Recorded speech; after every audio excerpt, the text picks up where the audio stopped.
Veronica stared at the hospital bill in her hands and realized something terrible. If she didn't find $250,000 before morning, her father was going to die. And by the end of that same night, Veronica agreed to marry a man she had never met. It wasn't just any man. It was Kdrama, the most dangerous man in the city. A man who never believed in love, didn't trust women, and had no idea if she existed when his mother arranged the marriage behind his back. But the worst part wasn't marrying him. It was the rule made on the first night, because eventually Kdrama would become the first person to break it. Veronica had been sitting in the hospital corridor for 2 hours. The bill in her hand had a number at the bottom that she looked at so many times. An abstract problem that happened to determine whether her father lived or died. Her father had been admitted 4 days ago. The surgery he needed wasn't optional. That's what the doctor had said. $250,000 father surgery. As if the only obstacle was her understanding of the situation, not the reality of her bank account. She was still sitting there when a woman looking expensive and confident sat down beside her. She didn't introduce herself immediately. She sat for a moment as if she was resting. Then she placed a card on the empty seat between them. "My name is Mrs. Cho," she said. "I know who you are, Veronica. I know why you're sitting here. And I think I can help you." Veronica looked at the card. It felt like a trap, but it was the only invitation she'd had. She finally met the woman's gaze. "I don't know who you are, ma'am." "No, but you will." She folded her hands in her lap. "My son needs a wife and you need money. I'd like to discuss whether those two problems can solve each other." Veronica almost laughed. "Your son is your son." The woman said the name. The corridor stayed quiet.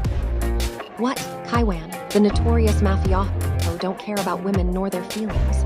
Veronica had heard that name the way everyone in the city heard it in careful conversations, in things people said, and then immediately walked away. She'd never had a reason to think about his mental affairs because she had no business with it. But right now she was thinking about it. "He doesn't know me," Mrs. Cho said. "The arrangement will be handled through the family. Kdrama will be informed when the time is right. You're arranging your son's marriage without telling him." Both were loud. "No, I'm solving a problem my son refuses to solve himself," she said. "He is 34 years old. He runs an empire and he runs it well. But there are things that empire requires that he has been too stubborn to realize. A wife is one thing. I have been patient." Veronica stared down at the bill still in her hands. "What would I get?" "Everything on that paper," Mrs. Cho said. "Every bill, treatment. Whatever your father needs for as long as he needs it. Covered completely. In exchange, you marry my son and you give this marriage a real effort." Veronica thought about her father's face the last time he was awake. The way he looked at her like he was sorry for all of it, for being sick. She landed on her shoulders. She told him not to listen. She maintained. "Does he know anything?" she asked. "He will know he's getting married. He won't know the specifics of how it came together. If he refuses..." For the first time, something moved across Mrs. Cho's face that might have been moving. "Leave Kdrama to me," which told Veronica everything about how certain she actually was. But the number was still at the bottom of the book, and her father was still on the other side of it. "I accept your offer." The morning of the wedding, Veronica sat in her room and dreamed of a woman she would never met do that. She was a loveless. She didn't think about the moment or how her future would be. Her mind was nervous. Thinking about the conversation she had with her father 2 days ago when she told him she was getting married. He looked at her while and "Is this what you want?" she said. "I want you to get better, Dad. This helps. This is my only chance, and I promise you." He hadn't asked her more. He knew her well enough to know she'd already made a decision. And she never unmade decisions she had made. "Be careful," he'd said. "I'm always careful." It seemed he wanted to say more. He didn't. She'd held his hand for a while and then gone to finish what she'd started. Now she sat still while the stylist behind her worked and she thought, "I can do this. It's a transaction. They're of endpoint." The doors opened and she walked in and saw Kdrama for the first time. She built a picture of him from reputation, cold, hard, the kind of man who took up a certain kind of space. The picture wasn't wrong, but pictures don't prepare you for the full thing. He was standing at the end of the room with his hands loose at his sides, and he was watching her walk toward him with an expression that gave her absolutely nothing. She kept her movement even. She didn't look away from him. She already made it clear to herself she wasn't going to make herself small in front of this man. Not on the first day or any other days. She reached the end of the aisle and finally stood up. room looking around, like a man assessing a situation. No smile at all, then he looked away. For some reason, that bothered Veronica more than if he had been cruel. The ceremony was short. Words were said, documents and signatures were given. 12 minutes start to finish. When it was done, Mrs. Cho looked satisfied. Veronica didn't really put that into consideration. All she wanted was her father to leave. In the car, Kaiwan sat beside her with his arm along the back of the seat, not touching her, and said nothing for the first 5 minutes. Then, "I know this wasn't your idea." She kept her eyes on the road ahead. "It wasn't yours either." Not going to pretend to be something I'm not," he said. "I don't think you'd want that anyway." "I wouldn't." "Then we understand each other." "We're starting to," she said. She felt him look at her. But there was something in that exchange. She'd married a stranger and a ruthless mafia for that matter. She'd done it for reasons that had nothing to do with it. What she hadn't expected was for the stranger to be this direct about it. She stayed focused while he looked away, realizing she didn't know who this man was at all. But for the first time, she was terrified to find out. They arrived at the house. It was a house that had never been a home and seemed to know it.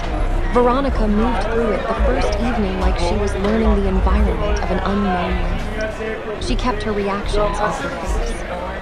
Kaiwan showed her the room that was hers. It was at the opposite end of the hall from his. She's been prepared for that to be a talk. It wasn't. "This is your room," Kaiwan said. That was it, no welcome or an attempt to make her comfortable. He stood with one hand in his pocket, already looking mentally elsewhere. Veronica looked around the massive room. It was beautiful, and somehow still felt temporary.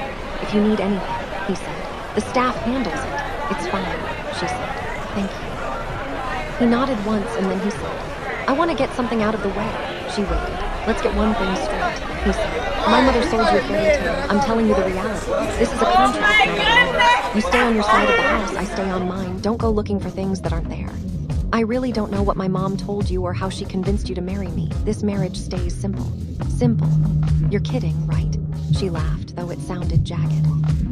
"Supposed to live in the same house and pretend we're ghosts?" Veronica asked. "No emotions and expectations, rule to keep. Don't fall in love," she crossed her arms. "You say that like you've had experience." His jaw tightened a bit, more than enough, he said. She almost wanted to smile. Not because it was funny, because she had this exact conversation with herself the entire drive over. And here he was saying it out loud so she didn't have to. "You mean don't fall in love?" she said. "You heard me right. And also my private life, or whatever I do, is none of your business. I hope you understand that too." "Kaiwan," she folded her arms. "I didn't walk in here with illusions about what this is. I made a choice not based on feelings. I'm not going to develop feelings for a man I married 6 hours ago because someone in a meeting did." He studied her, giving. The silence between them felt like a death. They looked at each other for a minute. Two people who had just shaken hands on a rule neither of them thought they'd have to fight to keep. They were both wrong about it. The first week, Veronica didn't think about it. Kaiwan was very happy. He moved through his world with whatever voltage that world required. And she moved through hers. And the house was large enough that they could occupy it for days without crossing paths. She said in her service. Called the hospital to confirm the clinic had been. It had all of it immediately. She sat, the relief was easy. She hadn't realized how much weight she'd been carrying until she felt it. She visited her father the next morning. He looked better already.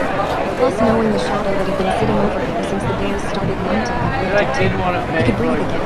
"You look tired," he told her. "You're always fine. That's what worries me." She squeezed his hand.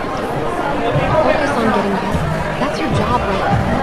She drove home to a place that wasn't her city and was not sure it ever would be. Then Kaiwan came home in the morning and she happened to be in the kitchen, and neither of them had prepared for the other to be awake. He stopped in the doorway. She was making breakfast. She turned to stare at him over her shoulder, read nothing on his face except something that sat just behind his eyes. "Thank you," she said. "Sure," he said.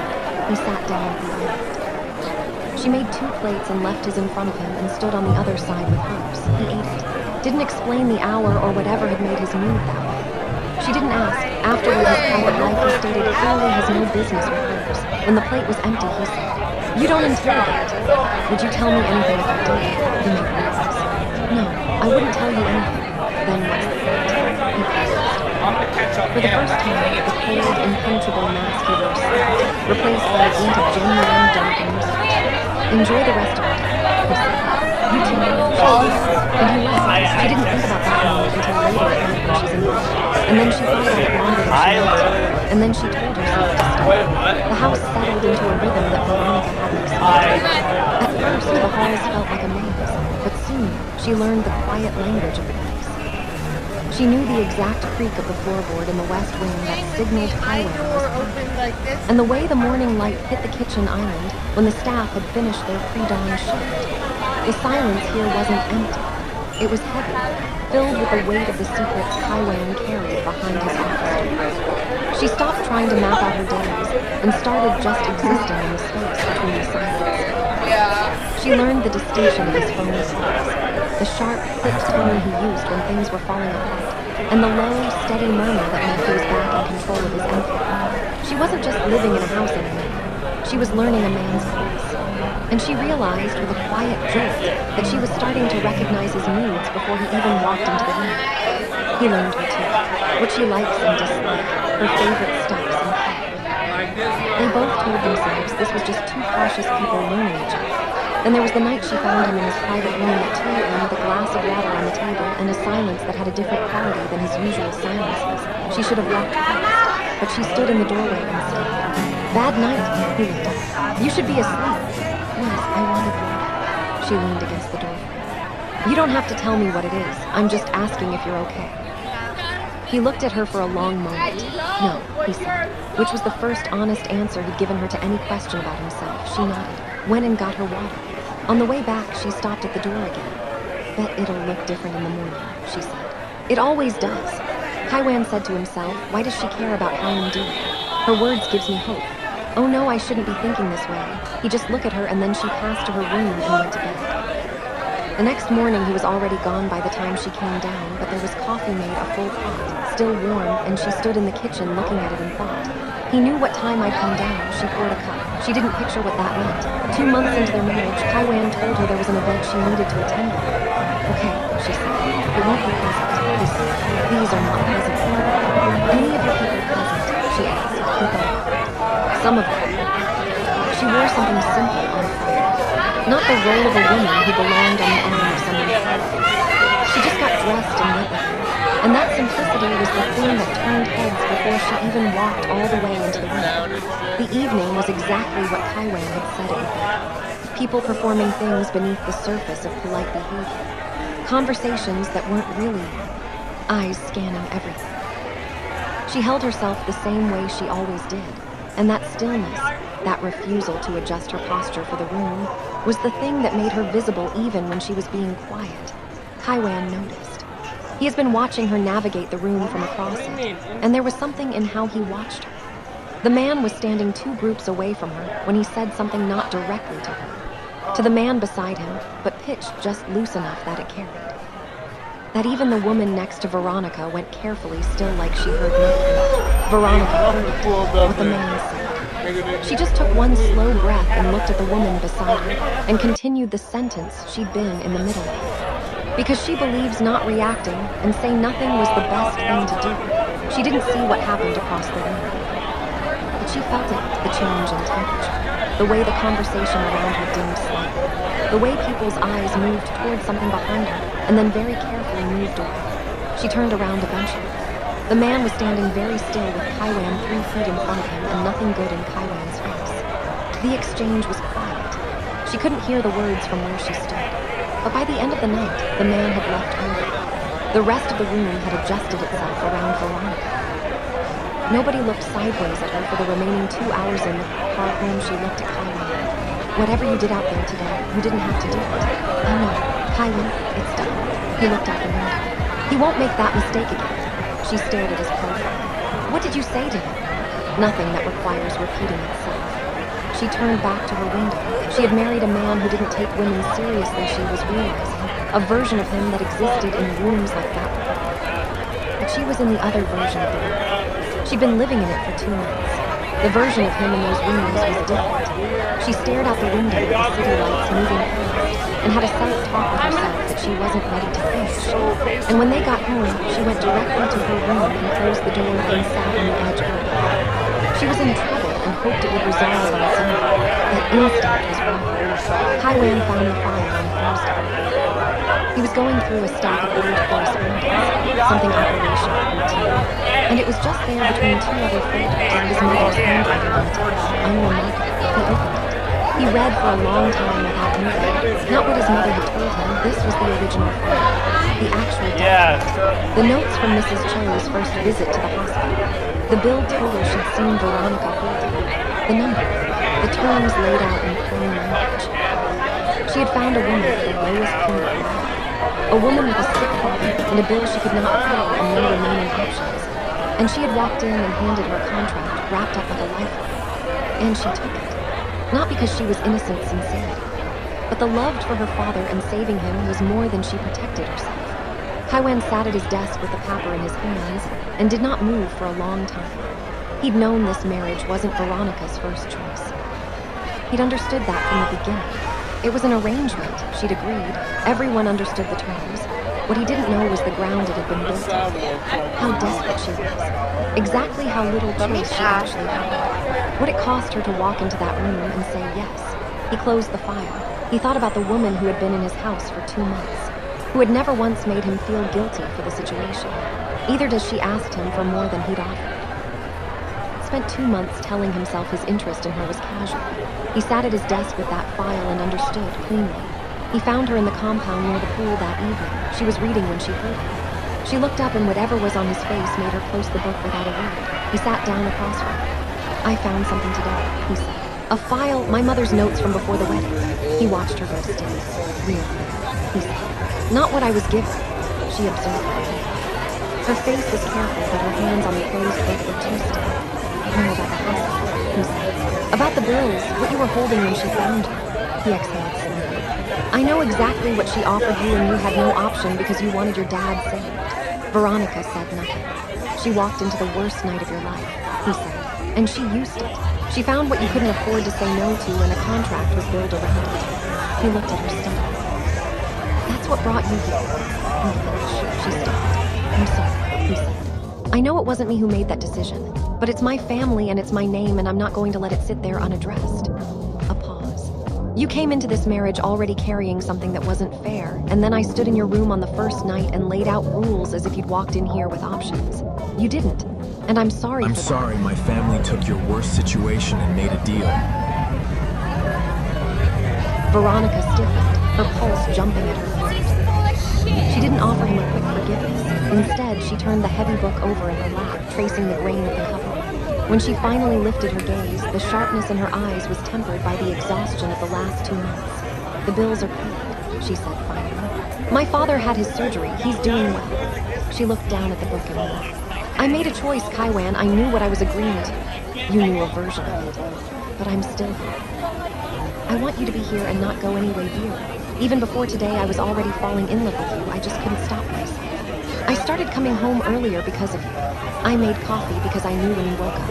I watched rooms differently when you were inside. I broke the rule long before I admitted it. Veronica studied him for a long time then. You started coming home earlier. Yes, months ago, I noticed. I know you noticed. I told myself you were just tired of being out late. I know what you told yourself. She almost smiled. The dinner, the way that had nothing to do with business. I know, she said quietly. I knew that night. She looked down. I just wasn't ready to know it out loud. He didn't say anything. He just looked at her. Don't, she said. What? You looked at her. Like what? Like you're relieved. I am relieved, he said. Kaiwan, she said. Yes, this still started then. I know. Your mother used my father illness bill against me. I know. You're going to have to be very patient with me working through that. Of course, he said. I'm not asking you to be fine with it. I'm asking you to let me be here while you're not fine with it. She looked at him. She picked up her book and stood. He watched her. She remained rooted to the spot, the book pressed against her chest like a shield she no longer felt the need to hold. She stared at him, not the version of the man the city whispered about. Come inside, she said. I'll make dinner. He stood. He followed her in. And that was how it ended, just a woman who had every reason to keep the wall up, deciding, quietly and on her own terms, that she was done keeping it. He understood what she'd just given him. He didn't take it lightly. 3 weeks later, Mrs. Cho arrived at the house for her usual visit and found the entrance hall staffed with luggage. The housekeeper appeared before she could ask. Leave it, she said. Mr. Kaiwan said they'll be back in 2 hours. Cho looked at the bag, then at the closed front door. He didn't say anything. She stood there for a minute. Then she nodded once, the nod of a woman who had spent years managing her son and had just realized for the first time that he didn't need managing anymore. She left without going inside. At the airport, Veronica looked at the departures board and then at Cairo. Not going to tell you. If I hate it, you won't. You don't know that. Because you can't hate our first ever honeymoon together. She smiled at him. I want to make you the happiest woman on earth. Kai Wan said on the plane she sat beside him and looked out the window as the city fell away beneath her. Kai Wan, she said. Thank you. He turned to her. For what? Thank you too for coming into my life even at your very worst. Kai Wan said. She leaned her head against his shoulder and his hand found hers on the armrest. Join the family for more exclusive stories. See you in the next one, my people. Remember, I still remain your writer and